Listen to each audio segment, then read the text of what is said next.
Toutes et à tous ce matin, j'espère que vous allez bien. Peut-être y a-t-il des internautes aussi qui sont là? Est-ce que vous pouvez vous manifester? Est-ce que l'Église peut les accueillir, s'il vous plaît? On est heureux de vous accueillir ici. Plusieurs qui ont levé leurs mains au fond. Je le rappelle, je suis très heureux de venir dans cette église. Ça fait depuis 2018, semblerait-il, que je n'étais pas venu. Et puis, j'ai la joie. Ben voilà, nous sommes en partenariat, l'église La Porte Ouverte et puis le PEM ici. On se réjouit de voir le royaume de Dieu avancer. Amen.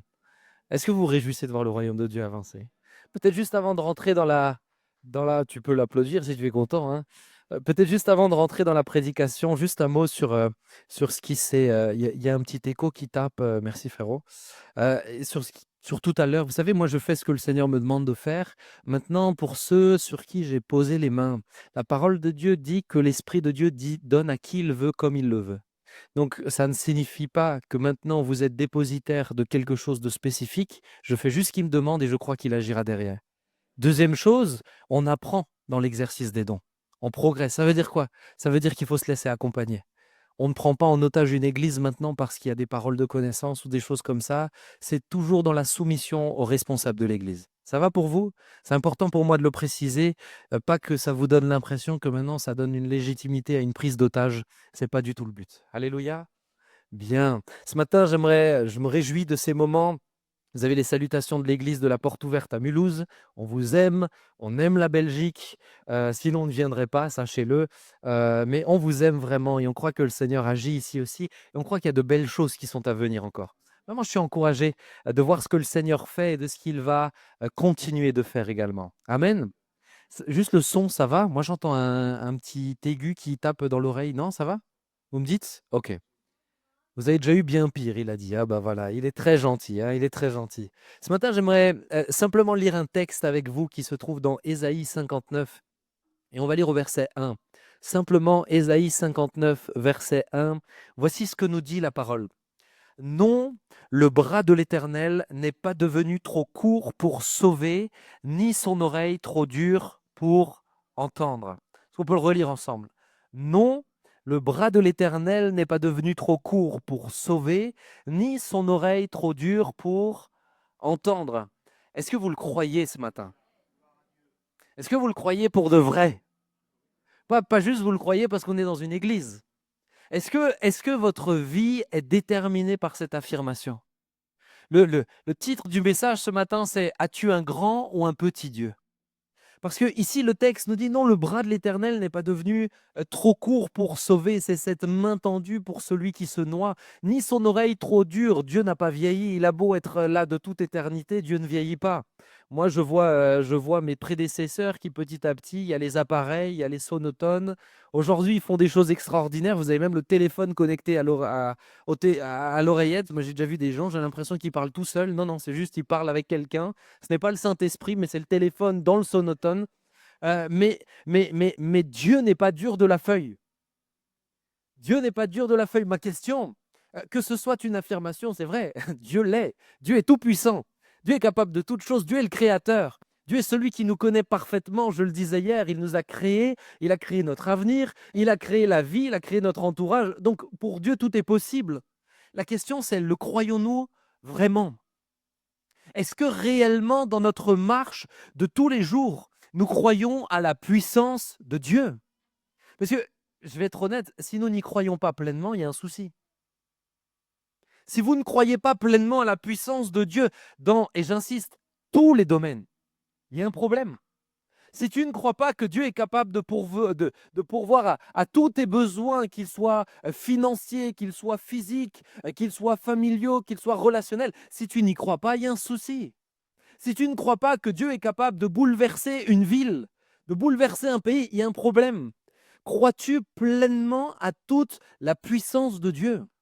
Bien-aimé, vous dites, mais là, tu nous parles de quelque chose de basique, mais vous savez quoi? Ce n'est pas la base, c'est l'essentiel. C'est le fondement. C'est simplement ce de quoi tout dépend. Notre marche, bien-aimé, est une marche de la foi. Notre marche n'est pas une marche de la connaissance. C'est une marche de la foi. Ce matin, j'aimerais vous parler quelques instants de la foi. Parce que oui, Dieu est grand, mais Dieu compte sur notre foi. La parole de Dieu nous dit, or sans la foi, il est impossible de lui être agréable. Autrement dit, toute notre vie est déterminée par la foi. Moi, je crains que nous avons réduit la foi à la guérison. Je crains que quand nous parlons de foi quand nous avons besoin de guérison. La foi, c'est beaucoup plus riche que ça. La foi, c'est beaucoup plus grand que cela. Et si nous ne prenons pas la mesure de là où Dieu met la barre quant à la foi, bien aimé, nous n'allons pas vivre avec un grand Dieu, nous allons vivre avec un petit Dieu. Non, le bras de l'Éternel n'est pas devenu trop court pour sauver, ni son oreille trop dure pour entendre. Maintenant, le démontres-tu dans ta foi de tous les jours? Est-ce que ta foi me prouve que tu crois? Est-ce que si cet après-midi, je venais chez toi, j'observais ta manière de vivre et sur une semaine, je peux dire cet homme-là croit vraiment que Dieu est grand? Est-ce que je pourrais dire cette femme-là croit vraiment que Dieu est grand? Vous savez, parce que de le dire, oui, j'y crois dans l'Église, quand on a eu un beau moment comme nous avons vécu, c'est facile. Ma question, c'est quand personne ne te voit. Est-ce que tu y crois vraiment? La foi, c'est beaucoup plus riche et beaucoup plus profond que simplement croire à la guérison. Nous avons diminué ce qu'est la foi. La foi, c'est la ferme assurance des choses qu'on espère, nous dit Hébreu, la démonstration de celles qu'on ne voit pas. Autrement dit, la foi me fait marcher dans l'invisible. La foi est plus riche que juste la guérison. La foi me fait traverser les temps. Hier, nous avons prié pour un jeune homme avec un grave souci de santé, avec une tumeur de plus de 12 centimètres dans le corps. Mais je lui disais, la foi ne fait pas juste que Dieu peut te guérir, la foi peut te faire traverser les temps et les saisons. La foi, ce n'est pas que la guérison. La foi n'est pas un moyen pour forcer le bras de Dieu. La foi, c'est la capacité de dire, Seigneur, en toutes circonstances, je te fais confiance. La foi, ce n'est pas croire dans ce que Dieu peut faire, c'est croire dans qui est Dieu. C'est souvent une différence fondamentale. Oui, Dieu peut faire de grandes choses, mais la foi, c'est de s'appuyer sur qui il est. Est-ce que vous comprenez ce que je veux dire ce matin? Bien aimé, c'est pour moi un fardeau et on ne peut pas aller plus loin si on ne marche pas réellement par la foi. Regardez ce que nous dit ce texte de 2 Corinthiens que je méditais ce matin, 2 Corinthiens 4. Et comme nous avons le même esprit de foi qui est exprimé dans cette parole de l'Écriture, 2 Corinthiens 4, verset 13, j'ai cru, c'est pourquoi j'ai parlé. Nous aussi, nous croyons et c'est pour cela que nous parlons, sachant que celui qui a ressuscité le Seigneur Jésus nous ressuscitera aussi avec Jésus et nous fera paraître avec vous dans sa présence. Car tout cela arrive à cause de vous afin que la grâce, en se multipliant, fasse abonder à la gloire de Dieu les actions de grâce d'un plus grand nombre. C'est pourquoi nous ne perdons pas courage.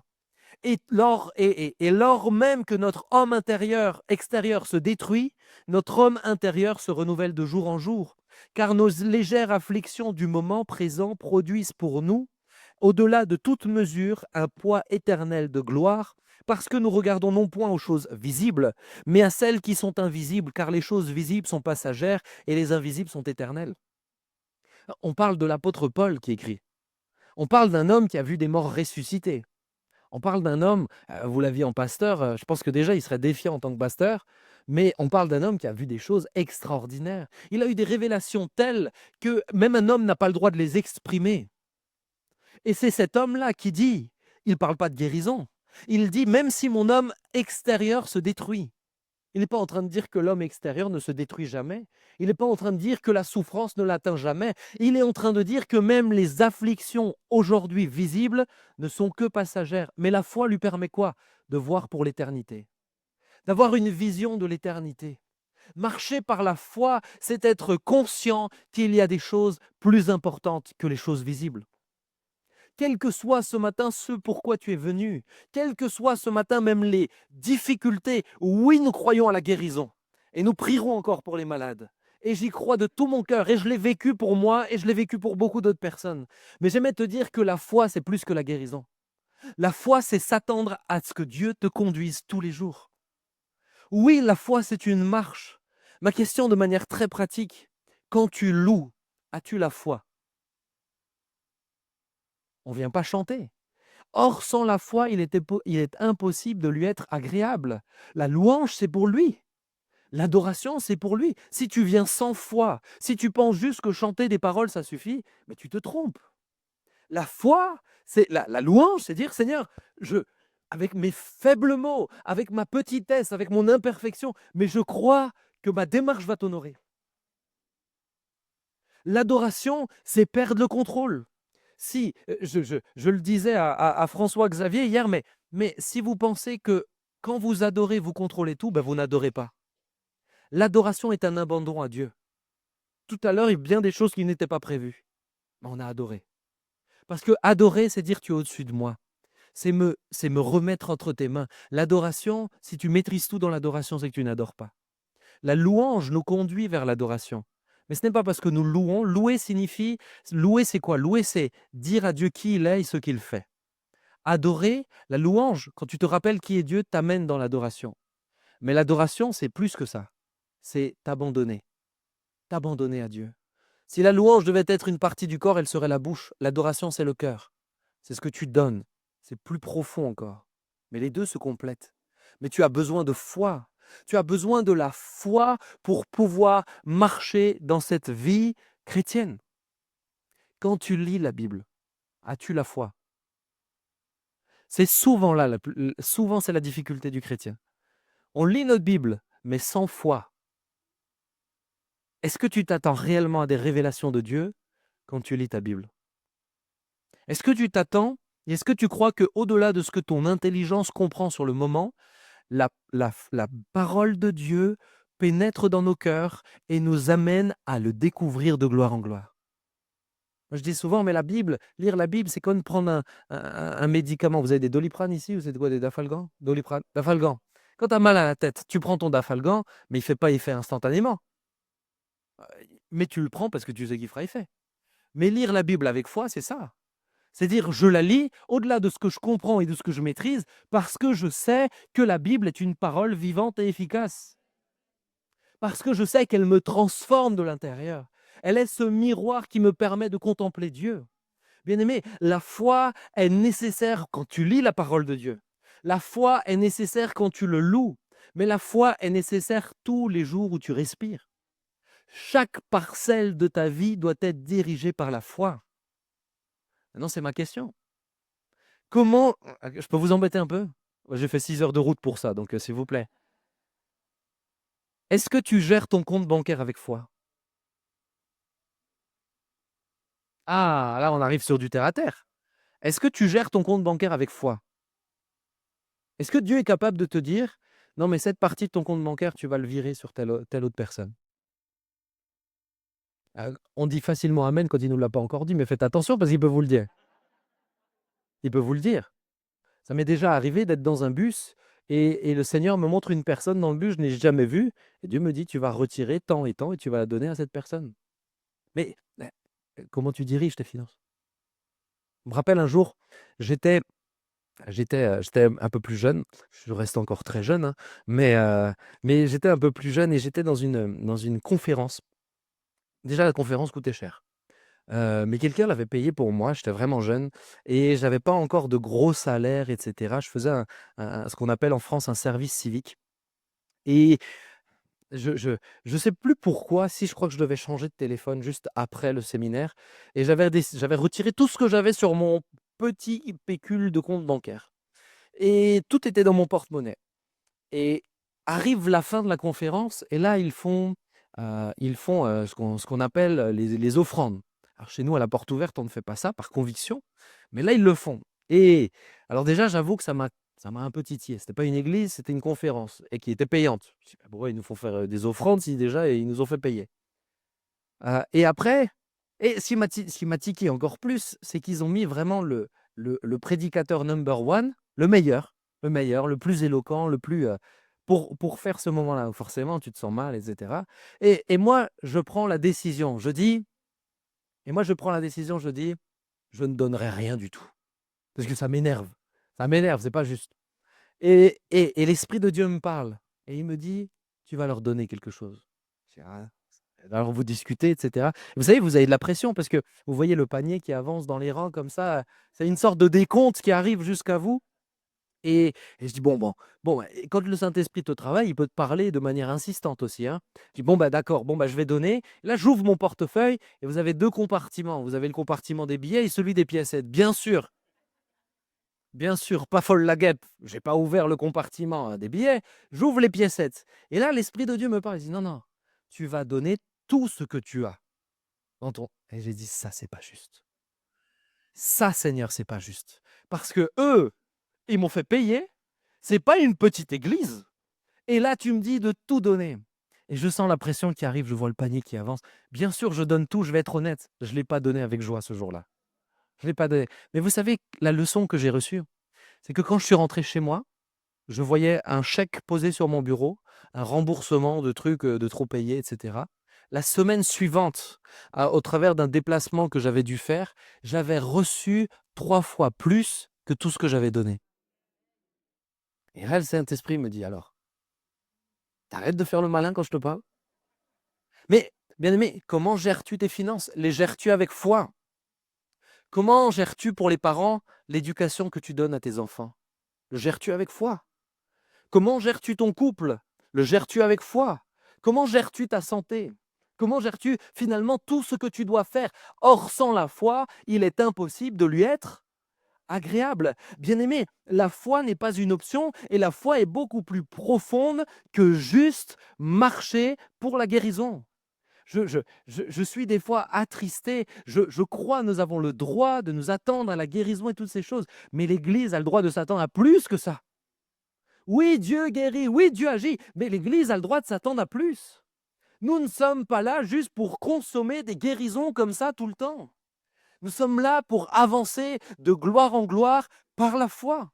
Et vous avez des hommes tels que l'apôtre Paul qui ont vu des guérisons extraordinaires et qui eux-mêmes dans leur chair souffriront. On ne comprend pas tout, mais la foi me fait dire au-delà de ce que je comprends, je continue d'avancer. Alléluia. La foi est ce qui touche le cœur de Dieu et pas la perfection. Beaucoup de gens essayent d'être parfaits, mais ce n'est pas la perfection qui va toucher le cœur de Dieu, c'est votre foi. Quand vous louez, venez avec foi, s'il vous plaît.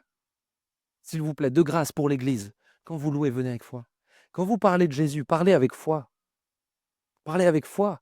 Certains me disent, mais moi, je ne sais pas aussi bien parler de toi que toi pour parler de Jésus. Mais il n'y a pas de bien parler ou pas parler. Est-ce que tu crois que l'annonce de l'Évangile est suffisamment puissant pour toucher les cœurs?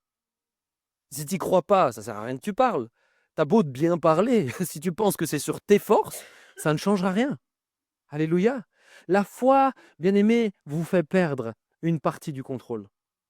Marcher par la foi vous fait perdre une partie du contrôle. Hier soir, pour ceux qui étaient là hier soir, moi j'ai vécu une belle expérience qui m'a fait du bien. Souvent, en règle générale, je sais rarement très longtemps en avance ce sur quoi je dois prêcher. Mais hier soir, alors qu'on devait partir, le Seigneur vraiment ne me montrait toujours pas sur quoi je dois prêcher. Alors des fois, ça peut être des anciens messages que j'ai prêchés, il me montre ça. Des fois, ça peut être des idées qui... Et il m'a rien montré. Et dans la voiture, alors que FX me parlait de la pluie et du beau temps, là, euh, j'ai ce verset, j'ai ce verset qui s'impose sur mon cœur. Et un peu plus tard, alors qu'on est dans la salle pour prier à côté, l'Esprit de Dieu me dit, pendant la louange, je te dirai point par point ce sur quoi tu as prêché. Alors déjà, pour certains, prêcher, c'est un défi. Bien aimé, prêchez sans savoir ce que vous allez dire. C'est la foi. C'est la foi. C'est la foi. La foi vous fait perdre le contrôle. Si vous contrôlez tout dans votre vie, vous ne marchez pas par la foi. Si tout est planifié, tout est organisé, vous ne marchez pas par la foi. Vous savez, nous marchons dans la réalité du royaume de Dieu. Et pour toucher à cette réalité, il faut marcher par la foi sur terre. La foi, je vais vous donner une image. Quelqu'un aurait-il une carte bancaire? Quelqu'un qui a une carte bancaire? Oui, alors en général, les gens ne sont pas très prompts à la sortir. Hein, c'est... Quelqu'un qui a une carte bancaire? Vraiment, vous n'êtes pas très prompt à la sortir, hein, dis donc. Ok. Celle de Nathanaël. Vous êtes prêts à noter les numéros? Je vais vous les donner. Hein. Mais, bien aimé, la foi, c'est comme une carte bancaire. La foi, c'est comme une carte bancaire. De quoi est faite cette carte bancaire? De plastique. La valeur de la carte bancaire, elle n'est pas dans la carte. Cette carte bancaire, par contre, c'est un morceau de plastique, mais si quelqu'un vous le prend, vous vous dépêchez de le déclarer. Et pourtant, la valeur n'est pas dans la carte. La valeur est dans quoi? Elle contient rien du tout. Elle contient une puce qui coûte 3 centimes. La valeur est dans l'accès. La valeur est dans l'accès. Bien aimé, si cette carte, je l'ai quotidiennement, chez moi à la maison, j'ai beau avoir peut-être Nathanaël à 1 milliard d'euros. On ne le sait pas. On ne le sait pas. Il ne le montre pas. Il cache bien son jeu. Mais il a beau avoir 1 milliard d'euros, si cette carte reste chez lui à la maison et que quand il va dans les magasins, quand il doit faire des cours, il n'a jamais sa carte, vous savez quoi, son milliard ne sert à rien. Cette carte a du sens quand elle est utilisée. Cette carte a du sens quand elle est employée. Cette carte a du sens quand elle est quoi? Connectée au terminal de paiement ou au terminal de retrait. C'est seulement quand elle est connectée à ce qui va la relier au compte bancaire, à 1 milliard, qu'elle va être utile. Et c'est à ce moment-là que tout va changer. Bien aimé, je vois des chrétiens qui ils viennent très bien habillés le dimanche, excusez-moi, très bien habillés le dimanche, et leur foi est entre 2 pages de Bible. Et ils viennent avec beaucoup de spiritualité, et ils disent, moi j'ai la foi. Et ils viennent, et quand on ouvre la Bible, ils ouvrent la foi, ils disent, Alléluia, gloire à Dieu. Et quand le culte est terminé, ils remettent la foi entre 2 pages de Bible, ils la posent à la maison, et c'est terminé. Ta foi a du sens si elle est connectée toute la semaine. Ta foi a du sens si elle est connectée toute la semaine. Dans le ciel, la Bible nous dit que toutes les richesses sont à Dieu.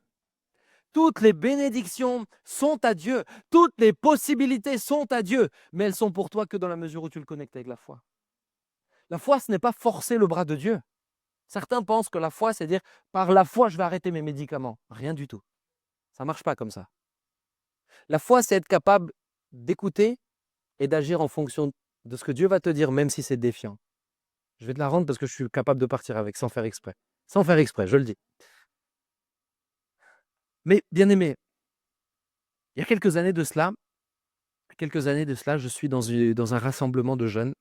Et je ne sais pas si j'ai déjà donné cette histoire ici, mais je prie pour le baptême dans le Saint-Esprit. Et là, on demande aux jeunes de s'avancer, etc. Il y a une présence de Dieu. C'est des ados, hein, ils ont entre 13 et 17 ans. Et je prie pour le baptême dans le Saint-Esprit. Et, et là, je prie pour une jeune femme, une jeune fille plutôt, qui a un bras dans le plâtre. Et pendant que je prie pour qu'elle soit remplie du Saint-Esprit, le Saint-Esprit me dit, si elle enlève son plâtre maintenant, elle sera guérie. Ah là, il vous faut de la foi. Ah, parce que ce n'est pas le tout d'entendre ce que Dieu vous dit. Là, il vous faut de la foi. Alors je lui dis, écoute, voilà ce que j'ai reçu. Est-ce que tu crois à cette parole? Et elle me dit, oui, j'y crois. Elle était touchée, très émue, etc. Elle avait un bras cassé. Oui, j'y crois, etc. Et là, elle commence à tirer sur le plâtre comme ça. Elle dit, ah, ça fait mal, ça fait mal. Je dis, mais un plâtre, tu l'enlèves pas comme un gant aussi, hein. C'est une adote. Elle réfléchit pas très vite, hein. C'est la DSL, hein.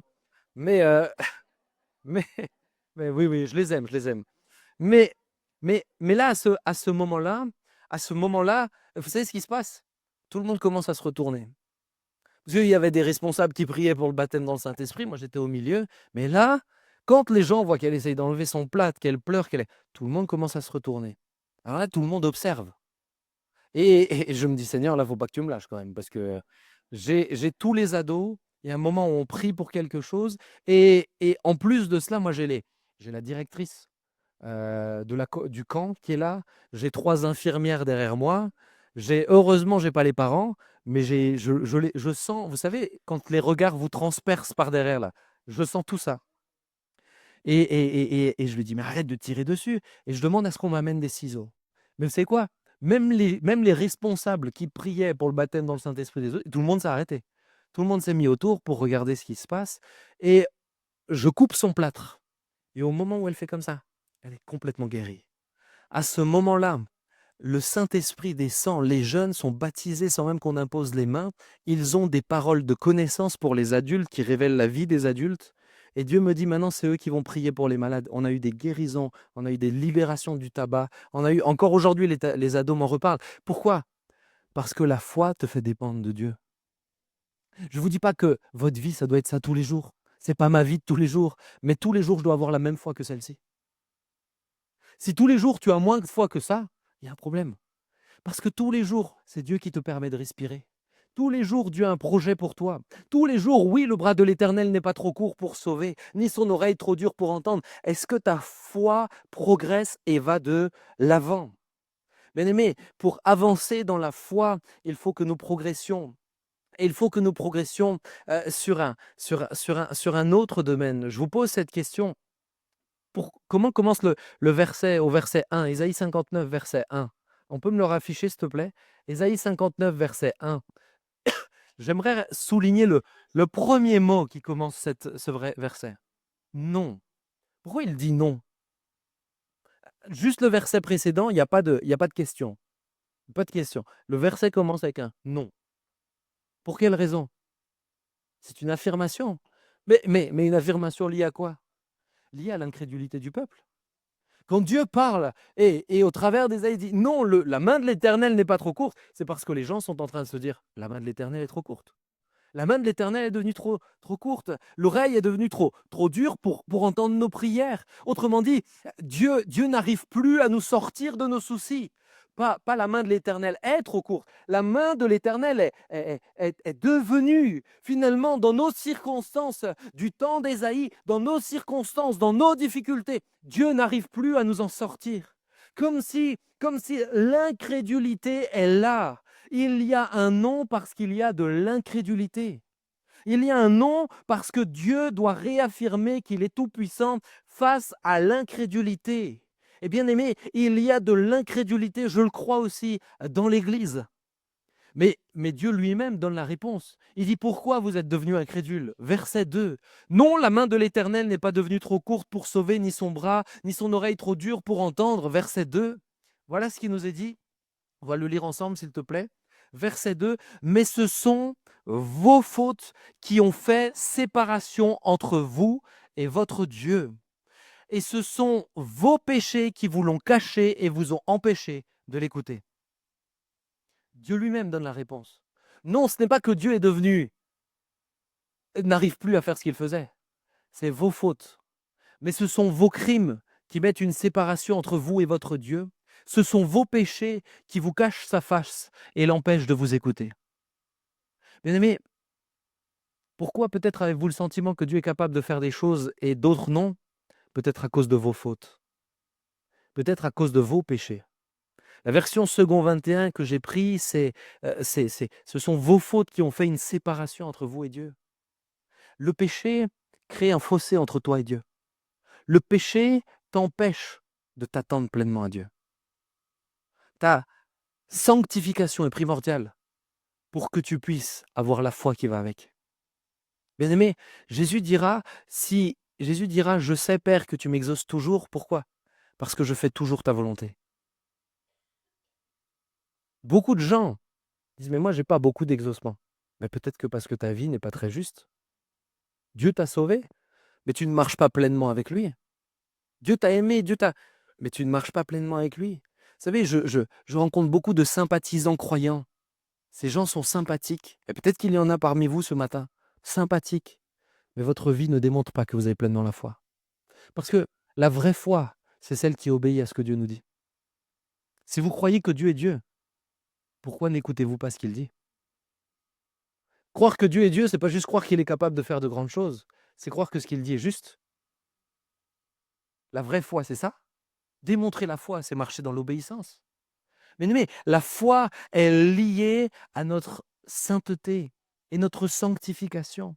Comprenez, là où le péché se développe, l'incrédulité se développe. Toujours, toujours. Et cette parole est pour plusieurs ce matin. Ton incrédulité est liée à ton péché. Elle est liée à ton manque de crainte de Dieu. Tu ne peux pas aller plus loin parce que tu ne règles pas des choses. Non, la main de l'Éternel n'est pas trop courte, mais ce sont vos fautes. Ce sont vos péchés. Alors la question c'est, as-tu un grand ou un petit Dieu?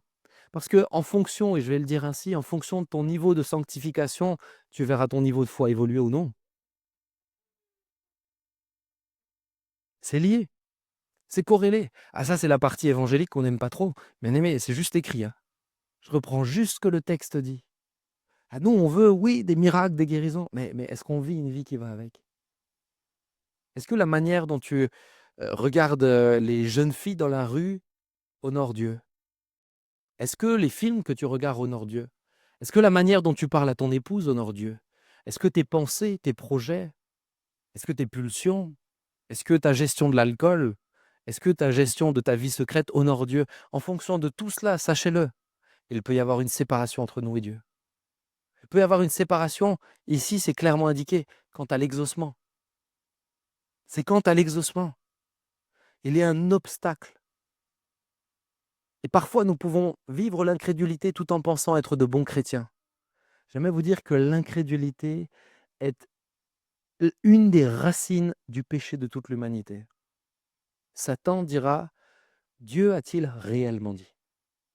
Et en avalant ce mensonge, en avalant ce doute, c'est l'humanité qui a avalé toute l'incrédulité. L'incrédulité n'est pas une petite chose. Si tu ne crois pas à tout ce que te dit Dieu, il y a une racine d'incrédulité. Et alors Dieu ne pourra pas pleinement se manifester. Comprenez, nous ne sommes pas là pour dire à Dieu ce qu'il doit faire. Nous ne sommes pas là pour imposer à Dieu une manière de faire. Soit on prend tout du Saint-Esprit, soit on ne prend rien du tout. Soit on ne prend rien du tout. Et je suis surpris en lisant la parole de Dieu d'entendre des ça c'est valable pour nous aujourd'hui, mais ça c'est plus valable. Mais attends, c'est écrit juste le verset après. Je suis surpris. Je suis surpris que vous ayez des questionnements, pas de problème, j'en ai aussi. Mais je suis surpris de dire ça c'est valable, ça c'est pas valable. Qui es-tu pour dire que c'est valable ou non? S'il le dit, s'il le dit, que peut-être tu aimes moins, c'est une chose. Mais bien aimé, quand moi je prêche, je dois prêcher ce que la Bible dit, je dois pas prêcher ce que j'aime. La Bible nous parle de la pratique de l'homosexualité comme un péché. Aujourd'hui, dans notre temps, on nous dira ça c'est plus valable. On dira ça marche pas quand même, c'est pas très. La Bible dit que l'adultère c'est un péché. La Bible dit que convoiter une autre femme c'est un péché. Non, mais aujourd'hui c'est couple libre. Ah mais ça marche plus trop dans notre époque. Bien aimé, as-tu la foi pour croire pleinement que tout ce que Dieu dit est juste? As-tu la foi? As-tu un grand ou petit Dieu? Je crois qu'il y a là une clé et je veux rester simplement sur ça. Il y a une question de perspective. Je vais vous donner une image. Tiens, FX, si tu veux bien. Tu peux venir? Benjamin, si tu veux bien. Tu peux venir? Les deux, les deux, les deux. J'ai besoin des deux. J'ai besoin, regardez, je vais vous donner une image. C'est une image qui m'était venue en priant sur ce message. Tu vas jouer le péché. Voilà. Tu vas jouer le Seigneur. Hein? Tu aurais pu jouer Satan, hein, mais tu vas jouer le Seigneur. Voilà. Ok. Souvent, on a l'impression que, tiens, on peut mettre chacun une épaule, une main sur moi, hein. Souvent, on a l'impression que le chrétien, il est un peu avec Dieu. Ah, ça va bien. Ah, ce week-end m'a fait du bien. Oh Dieu, je t'aime. Tu es tellement doux. Tu sens bon. Seigneur, j'ai envie de, j'ai envie de prendre du temps. Et tu es moelleux, hein, Dieu. Hein, tu es très agréable. Hein.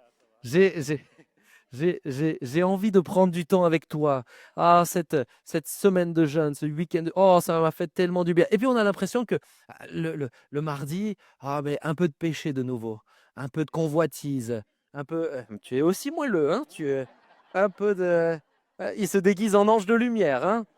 Il attire par ses formes, hein, mais, ah, le péché, c'est un peu. Et vous voyez, on a l'impression que le chrétien marche. Et on a l'impression que la vie chrétienne, c'est ça. Et il faut essayer de plus être avec lui. Mais lui, il n'est pas trop loin. La Bible ne nous dit pas ça du tout.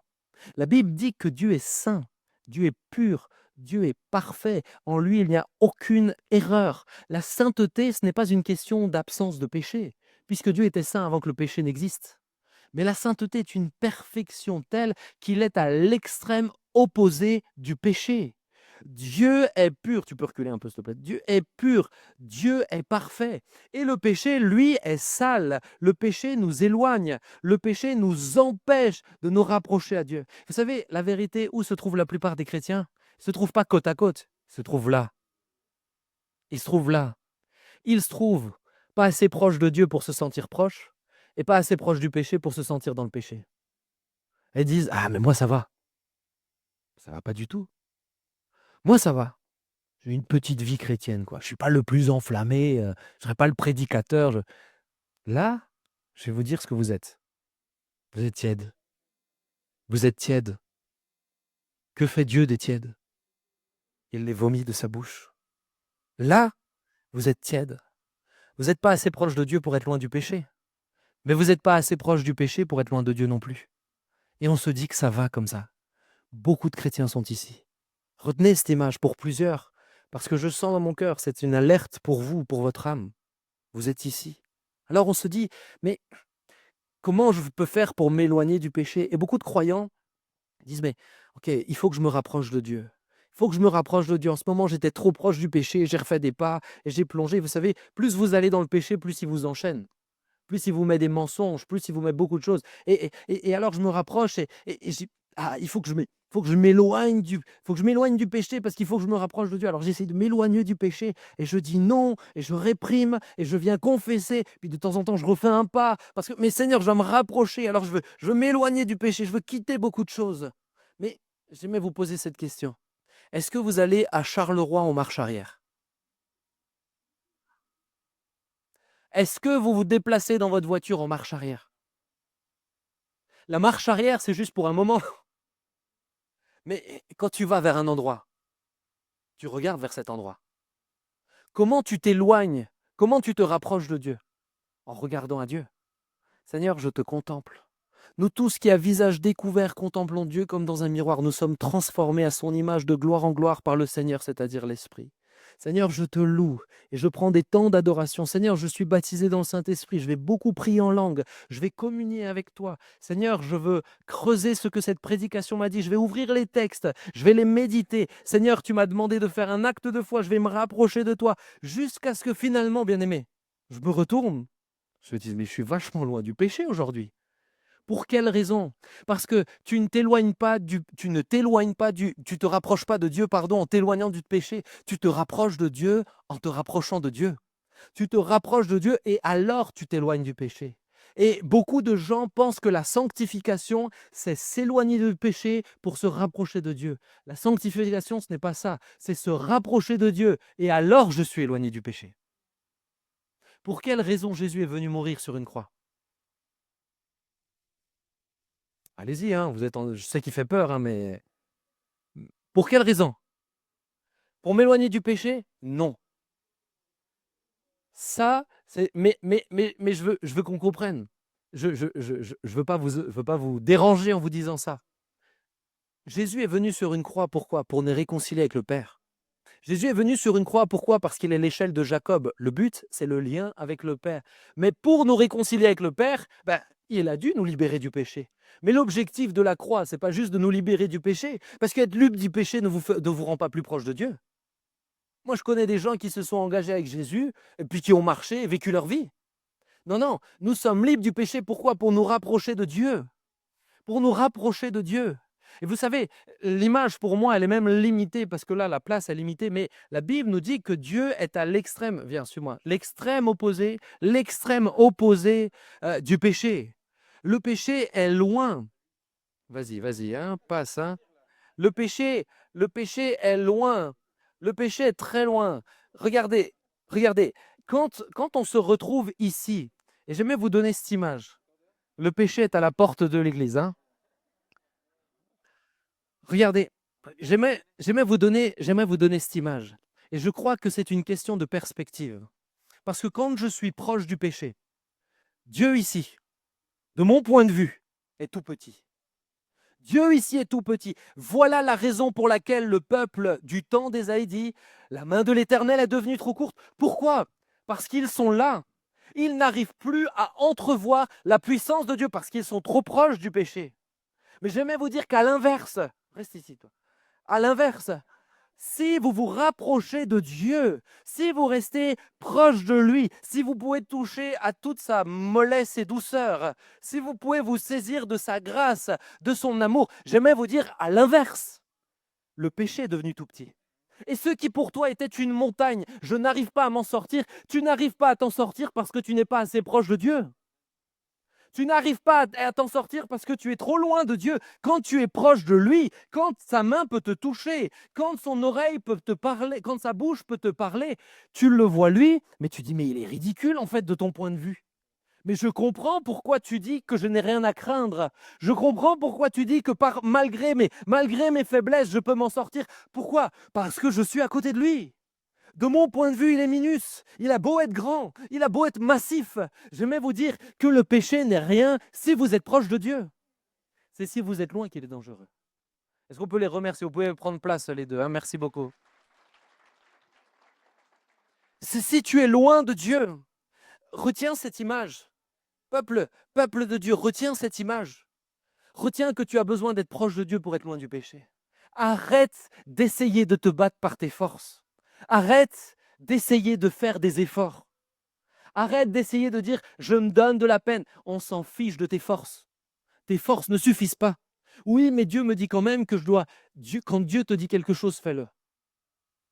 Parce que si tu es proche de lui, il va te donner certaines choses à faire. Il va te dire « ça, je veux plus que tu regardes. Ça, je veux que tu coupes. » Mais ça ne vient pas de ta décision. Ça vient de ce que l'Esprit de Dieu te dit. Alléluia. Non, la main de l'Éternel n'est pas devenue trop courte. Non, son son oreille n'est pas devenue trop dure pour nous entendre. La foi est liée à ta marche avec Jésus. Et ce matin, je veux vous laisser ça. Vous savez, j'aime votre pays, mais il y a beaucoup de défis dans votre pays. Il y en a beaucoup en France aussi. Hein. Mais là, je m'adresse à des Belges. Et je ne viens pas en tant que Français. Si vous voyez une différence entre vous et moi, c'est votre problème avec le Seigneur. Hein. Au ciel, il n'y a pas de différence de couleur ni de nationalité. Hein. Si vous avez des problèmes de racisme ici, vous serez loin dans le ciel, hein, très loin. Bien aimé, j'aime votre pays. Il y a beaucoup de défis. Il y a beaucoup de défis. Il faut des chrétiens qui soient proches de Jésus. Il faut des chrétiens qui n'aient pas honte de dire « mais moi je suis fier de qui je suis en Jésus. Je suis fier de Jésus. » Il faut des chrétiens qui n'aient pas honte de vivre pleinement tout ce que nous vivons. Vous savez, moi, j'ai pas honte de parler en langue. Je ne vais pas parler en langue à des gens inconnus dans la rue comme ça. Mais je n'ai pas honte dans les églises, chez moi à la maison, je prie beaucoup en langue, je chante beaucoup en langue. Pourquoi? Parce que c'est les grâces que Dieu m'a données. Mais si vous ne les vivez pas, comment voulez-vous vivre le reste? Comment voulez-vous vivre le reste? Bien-aimés, si vous ne le vivez pas, comment voulez-vous vivre ces choses-là? Vous ne pourrez jamais les vivre. C'est soit on prend tout de Dieu, soit on ne prend rien du tout. Peut-être que certains ont vécu des choses, des incompréhensions.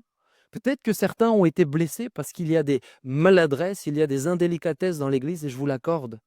Mais je vais vous dire que Dieu, lui, reste parfait et que sa parole reste parfaite. Ce matin, que voulez-vous? Voulez-vous être proche de Dieu? Avez-vous un grand ou avez-vous un petit Dieu? La réponse, c'est dans votre cœur que vous allez la donner. Dieu connaît votre cœur. Honnêtement, soyez honnête. À l'intérieur de vous, au moins dites, Seigneur, pour l'instant, c'est vrai que tu n'es pas si grand que ça, mais je veux que ça évolue. Je veux me rapprocher de toi. Je veux reprendre du temps dans la communion. Alléluia. Est-ce qu'on peut fermer nos yeux quelques instants et je vais demander à l'équipe de louange de me rejoindre? Simplement si l'équipe s'installe. Ta sanctification est liée à ta foi. Ta sanctification est liée à ta foi. Ce n'est pas ta tradition. Ce n'est pas ta tradition, ce n'est pas tes habitudes chrétiennes. Ce n'est pas une petite vie chrétienne fade qui t'amène dans cela.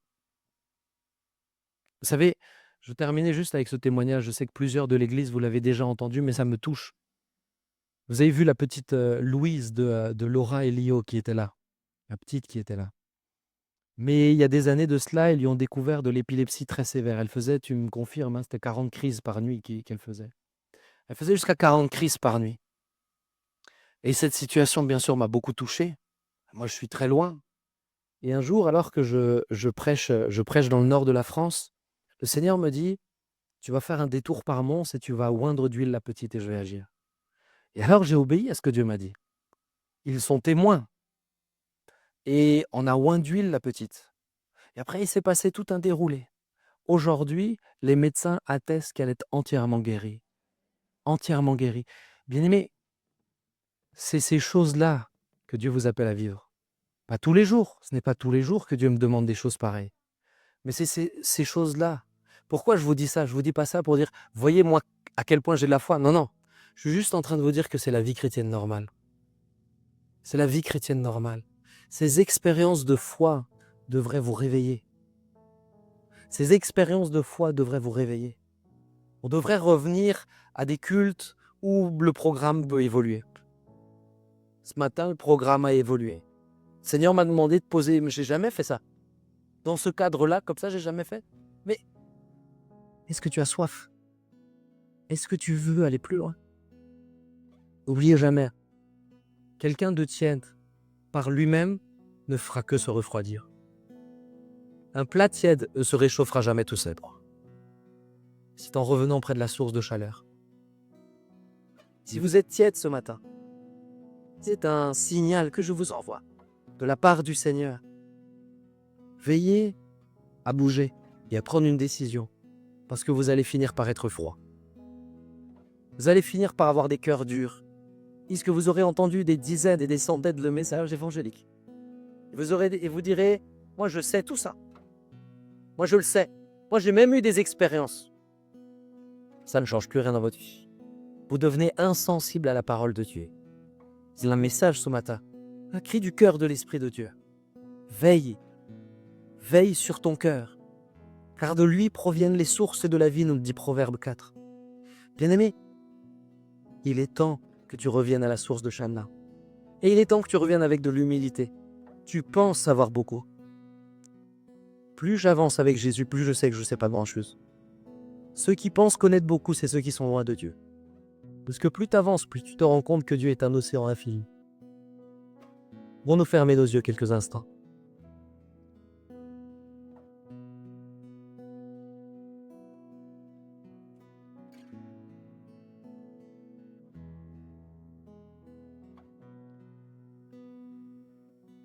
S'il te plaît, de grâce, alors que nos yeux sont fermés, écoute ce que le Saint-Esprit te dit dans ton cœur. Ok, chrétien. Je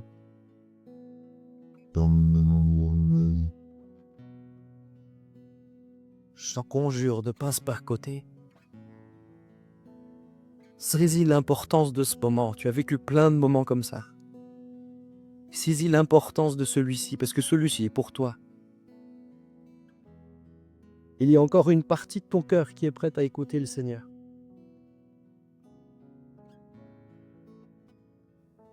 Avant que tu ne deviennes trop dur. Avant que tu ne deviennes trop puté. Non, la main de l'Éternel n'est pas devenue trop courte pour sauver, ni son oreille trop dure pour entendre. Mais ce sont vos fautes qui vous ont séparés. Ce sont vos péchés.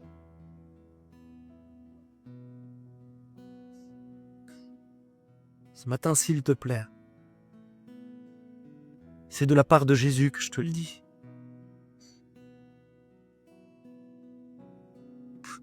Qu'est-ce que le Saint-Esprit te dit à toi, précisément?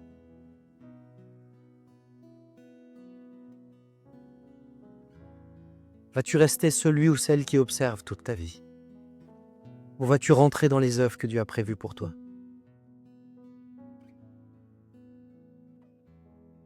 Ne viens pas, je fais passer ces centaines de kilomètres juste pour qu'on me dise merci. Je viens parce que Dieu me dit, Ben, Benjamin, il y a besoin de la parole là-bas. Parce qu'il y a de mes bien-aimés qui se perdent. Je viens pour que ta vie puisse être transformée. Pas ton week-end. Je viens pour que ça puisse porter du fruit dans ta vie, porter du fruit dans la vie de tes enfants, porter du fruit dans la vie des enfants de tes enfants. Je viens parce que c'est sérieux. La foi est sérieuse. La vie chrétienne est sérieuse. Ce matin, alors que nous avons nos yeux fermés, je veux faire un appel. Je veux être un de plus pour toi.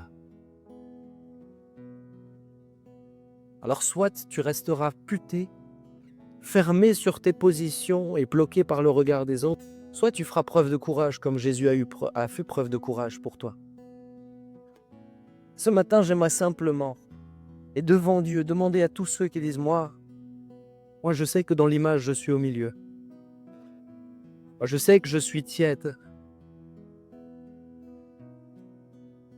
Je veux que ça cesse maintenant.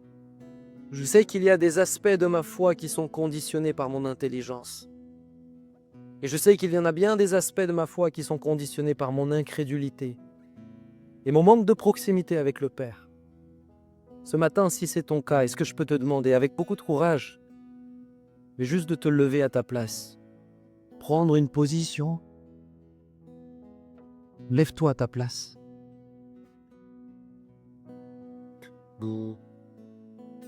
Et n'oublie pas qu'en te levant, tu dis Seigneur, Seigneur, je ne veux pas que ça reste ainsi.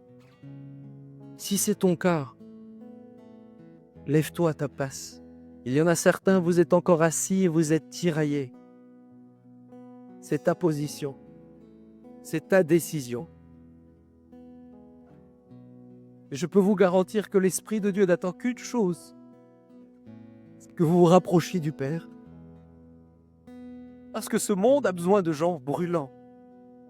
Et parce que votre vie sera plus belle quand vous êtes près de lui.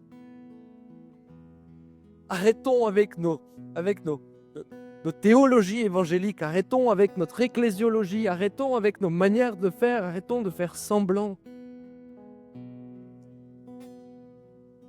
Arrête d'être muet devant Dieu, arrête de juste présenter ton masque. Ce matin, c'est un cri du Père. Un cri pour beaucoup.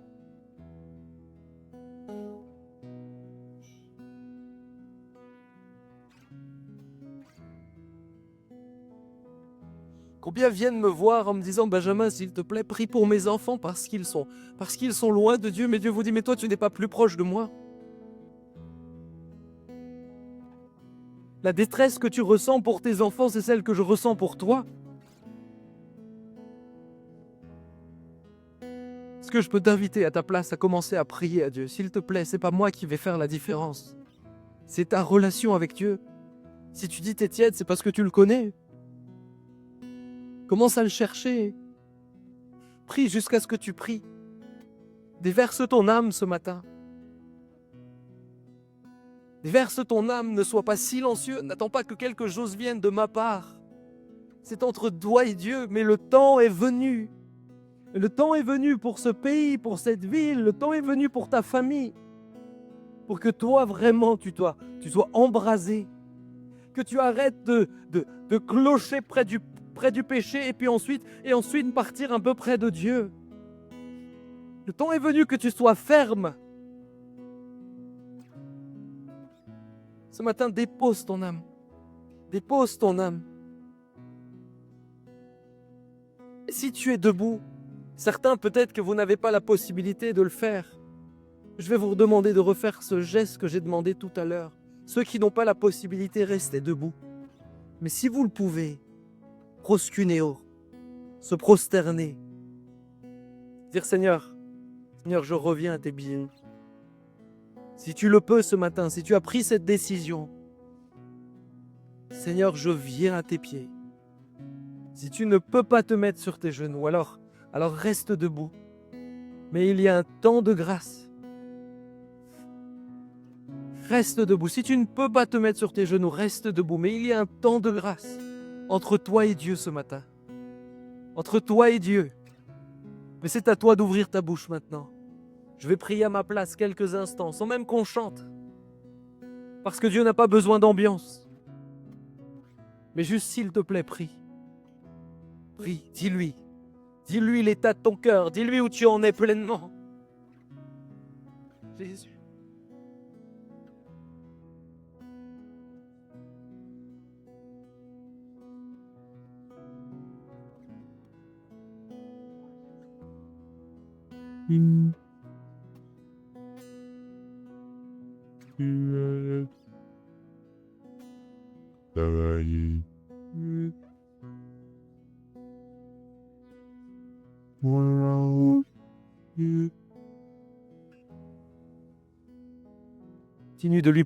Continue de lui parler. Pour trouver le chemin de Christ à nouveau, il faut que tu trouves le chemin de la croix.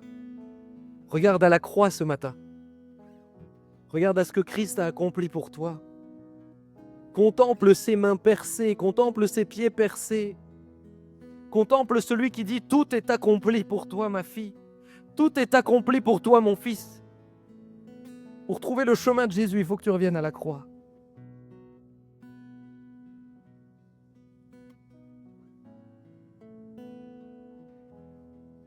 Sois le désespéré qui vient chercher le Sauveur. Prends le temps de le chercher. Prends le temps de le chercher. N'attends pas des émotions. Et viens déverser ton âme ce matin. Il y a un temps de grâce. Je sens dans mon esprit, il y a un temps de grâce, un temps où il y aura un avant et un après pour plusieurs ce matin.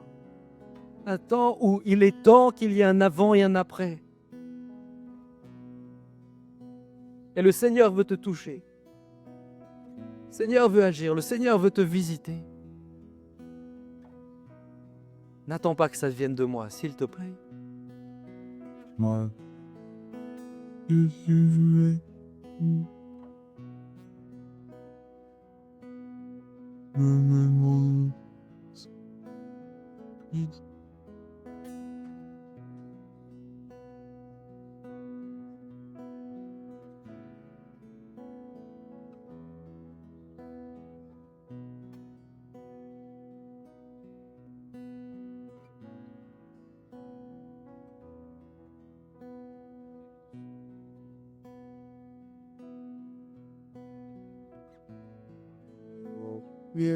we apus here be the reason and beardo the burials in it.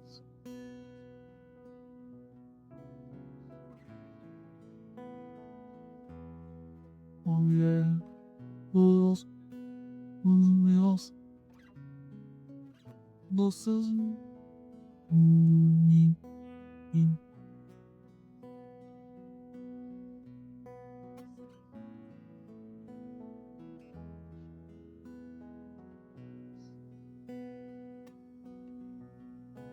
Continue juste de rester dans la présence de Dieu. Vraiment, le Seigneur va vous montrer des choses à arrêter. Va vous montrer des attitudes, des dispositions de cœur. Seigneur, parle dans les cœurs maintenant. Parle. Et si tu as besoin de pleurer, de grâce ne te retiens pas. Que ta détresse s'exprime ce matin. Que ton fardeau s'exprime ce matin. Oui.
Laisse la douceur de l'Esprit de Dieu agir. Ne pense pas qu'il ne se passe rien. Les choses qui sont fortes sont les choses profondes. Alléluia Jésus.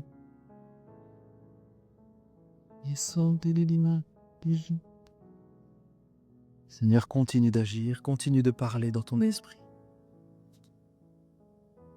Continue de réveiller le zèle. Continue de permettre d'entrevoir, Seigneur, qu'il y a plus qu'une petite vie fade et chrétienne. Il y a plus, Seigneur. Il y a plus qu'une petite religiosité que de venir au culte le dimanche. Il y a plus pour chacun d'entre nous. Il y a plus pour chacun d'entre nous, Seigneur. Merci de te manifester. Merci de te glorifier.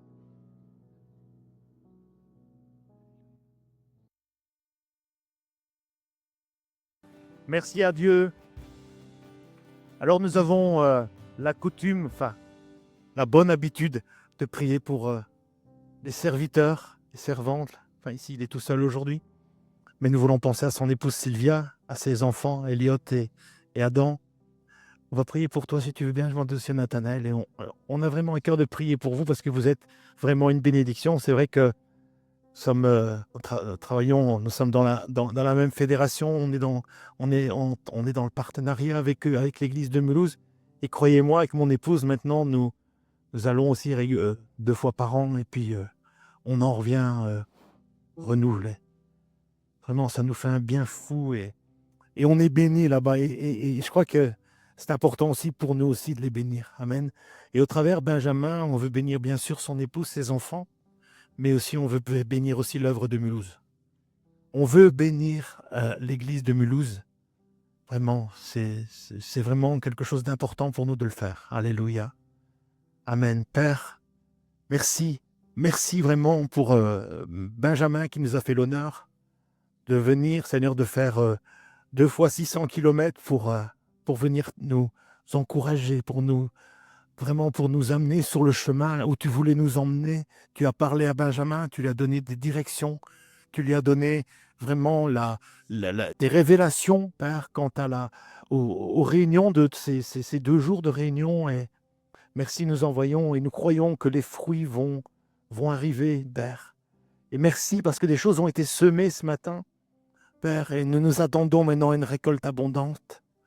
Père, merci, nous voulons simplement bénir Benjamin, et au travers de lui, nous bénissons Sylvia, et bénissons Elliot et Adam.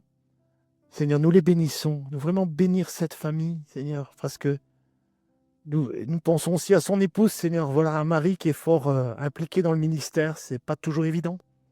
Mais merci nous prions pour leur couple, pour leur famille, Seigneur, qu'ils restent toujours soudés, attachés à toi.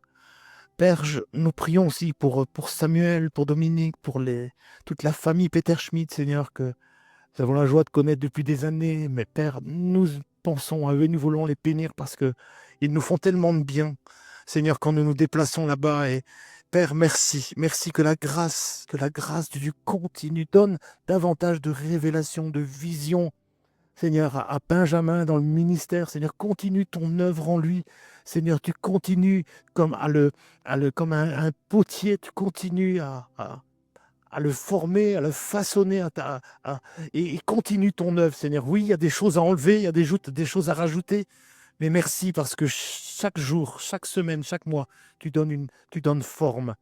Tu donnes de plus en plus de forme à son ministère, et nous prions pour qu'il puisse continuer toujours d'exercer le ministère avec joie, même dans les temps difficiles, parce qu'il y a des saisons difficiles, mais malgré cela, je prie particulièrement pour lui, pour qu'il garde la joie, parce que la joie du Seigneur, c'est une force. C'est une force. Et je prie qu'il garde la joie, quelles que soient les circonstances, que la joie du Seigneur l'accompagne dans son ministère. Père, nous le bénissons abondamment, nous bénissons Sylvia et nous bénissons ses enfants dans le nom de Jésus. Amen. Sois béni.